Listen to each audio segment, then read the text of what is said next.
One of the biggest pains in life is comparing ourselves to others. We look at someone's success and ask, why them? Why not me?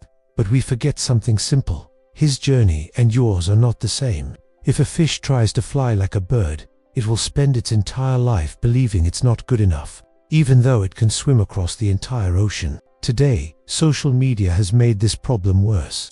We see someone's highlight reel and immediately think our own life is small. We forget our strengths. We forget our path. And this kind of thinking slowly breaks people from the inside. That's why today's story is for anyone who has ever felt, I'll never be as good as them. Listen carefully.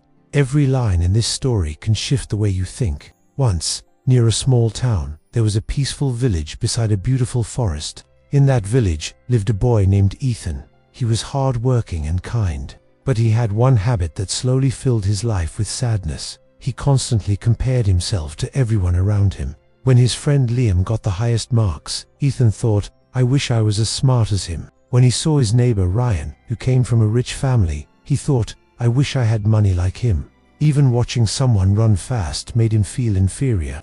Day by day, these thoughts drained him. He stopped enjoying his studies, stopped enjoying life, and started believing he would never be as good as anyone else. One day, a wise old man named Grandpa Joe visited the village. People trusted him and loved his advice. Ethan went to him and confessed, Grandpa, I work hard, but every time I see someone doing better than me, I feel sad. It seems like I'll never be like them. Grandpa Joe smiled and said, come to the oldest tree in the village tomorrow morning. Your answers are waiting there. The next morning, Ethan arrived. Grandpa Joe pointed around and asked, tell me what you see. Ethan looked around and said, there are so many trees, some tall, some short, some with fruit, some without. Grandpa Joe nodded. Now imagine the apple tree crying, saying, I wish I was tall like the coconut tree. And imagine the coconut tree complaining, I wish I had sweet fruits like the apple tree. How would that sound? Ethan laughed. That would be silly, Grandpa. Exactly, Grandpa Joe said. Yet humans do the same thing every day, he continued. Look at this forest. All the trees are different, yet the forest feels peaceful and perfect. Life is the same.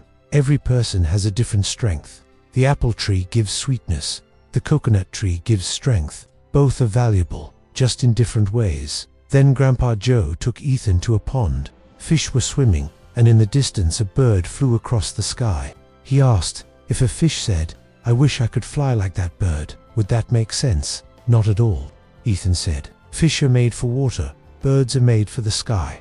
Grandpa Joe gently asked, then why do you want to be like someone else? You have your own gifts, your own purpose, your own journey. You just haven't recognized it yet. Something shifted inside Ethan. For the first time, he saw the truth. Comparing himself to others was stealing his happiness. From that day, Ethan stopped comparing. He focused on his own strengths, his own pace, and his own growth. Slowly, his confidence returned. Life felt lighter and more exciting. Years later, with patience and hard work, Ethan built a successful business. He became an inspiration to the entire village. Whenever people asked him the secret behind his success, he smiled and said, never compare yourself with others. If a fish tries to fly, it will think it's a failure. But if it swims, it can conquer the entire ocean. Remember this, the sun and the moon don't shine at the same time, but both are important. Find your path. Walk it in your way. That's where real success begins. If you liked this story, leave a like and share it with someone who needs it. See you again in the next story.